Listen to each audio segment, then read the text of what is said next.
Hi everyone, good morning for all of you guys, my lovely friends. My name is Rania Puspanindita, and together with my friends Shamila Azharia, we will be presenting our paper today. But Shamila will explaining more details about this topic. Start from slide number 7. So, usually when people hear the term palm oil, they think about cooking oil, instant noodle, or maybe skincare. But today, we're not talking about any of that. We're talking about land, law, and conflict, which is a lot less fun, but definitely more important. So, in this presentation, we will discuss how palm oil expansion affects land tenure security, corporate behavior, community resistance, and legal remedies, particularly in Indonesia, with a comparative perspective from Malaysia. Let's check it out, guys.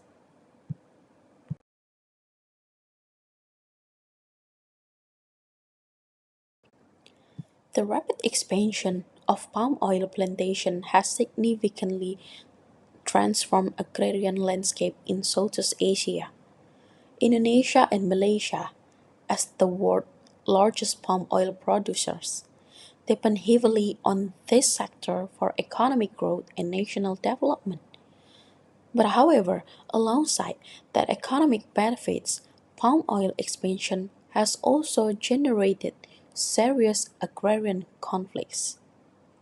This conflict mainly arises from land acquisition, process that overlap with customary land and also smallholder territories.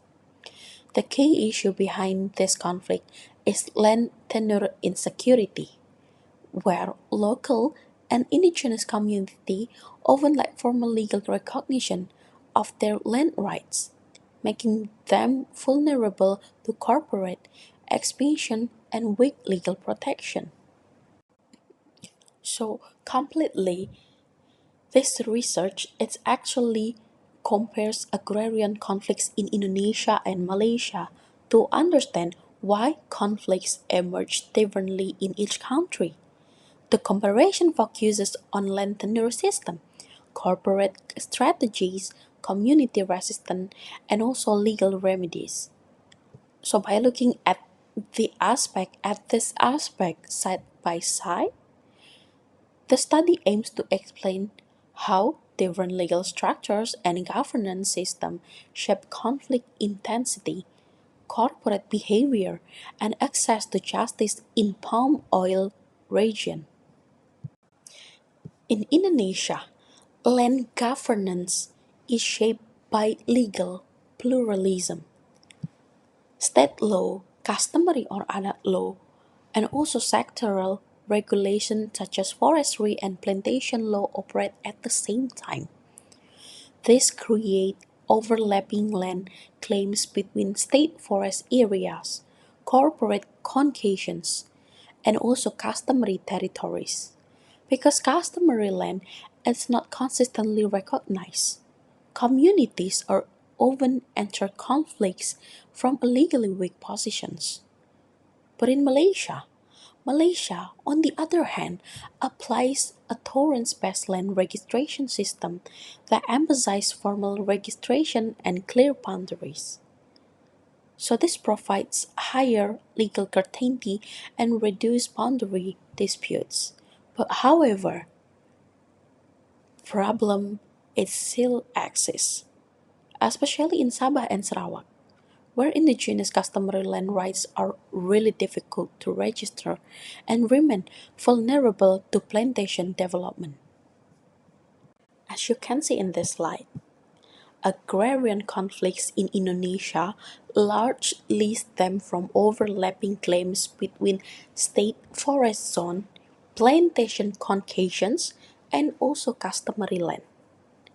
Many communities are treated as having no legal rights even though they have lived on and managed the land for their generations.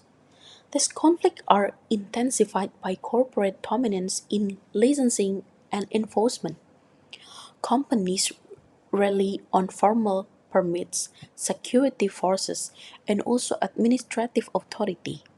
While communities depend on historical and customary claims that are often ignored by formal law, a resistance grows, criminalization becomes common, with community members accused of illegal occupation or disrupting corporate operations. But at the same time, access to justice remains limited due to high costs, fragmented legal mechanism, and weak recognition of customary rights. Hello everyone. I will continue the explanation on the next slide about agrarian conflict in Malaysia. So, agrarian conflict in Malaysia occur within a land system with clearer boundaries and stronger legal certainty than Indonesia. However, conflict persists, particularly in Sabah and Sarawak, where oil palm plantation expand into indigenous customary land. These disputes are mainly addressed through court proceedings based on native customary rights or NCR, while NCR is partially recognized, proving such rights in complex, costly, and often result in uneven legal protection for communities. Corporate strategies and community resistance. The first, corporate strategies. Plantation companies often take advantage of unclear land status and overlapping regulation to secure concessions. Corporate control is strengthened through cooperation with local elites and in some cases through the use of criminal law to suppress community opposition. The second, community resistance. Community respond by documenting customary land through mapping, seeking legal support from NGOs, and engaging in collective actions such as protests and public campaigns to challenge plantation expansions. So, what are the impacts on land tenure and smallholders? The expansion of oil palm plantation has significantly weakened land tenure security for local and indigenous community. The loss of customary land means not only the loss of legal control of territory, but also the destruction of livelihoods, social structure, and economic stability. Many smallholders who lost access to land are forced to become plantation laborers, shifting from independent farmers to wage workers with insecure income and limited bargaining power. Also, benefit sharing mechanisms such as plasma schemes are often promoted as solution. In practice, they are frequently opaque and unequal. Smallholders become trapped in corporate credit system, while companies maintain control over production and markets. This increases vulnerability to poverty, food insecurity, and long-term rural inequality. Okay, we already talked about legal remedies and policy challenges. The first, there are legal pathways. Administrative, civil, and criminal mechanisms exist, but they often overlap and lack coordination in resolve land disputes. And the second, justice gap. There are companies dominant legal process while communities face limited resource, legal knowledge, and risk of criminalization. In the chart, there are policy fragmentation. Land, forestry, and plantation policy are broadly harmonized, weakening enforcement and dispute resolution. And the last, there are regional limitations. ASEAN lacks binding standards on land rights and corporate accountability, leaving conflict addressed only at the national level. Overall, oil palm expansion has intensified agrarian conflict, weakened land tenure security, and disadvantaged local and indigenous communities.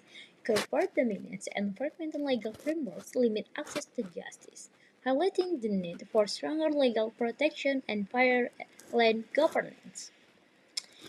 Okay, guys, I hope you all can understand this material and it can be useful for learning. Thank you for attention. Bye bye.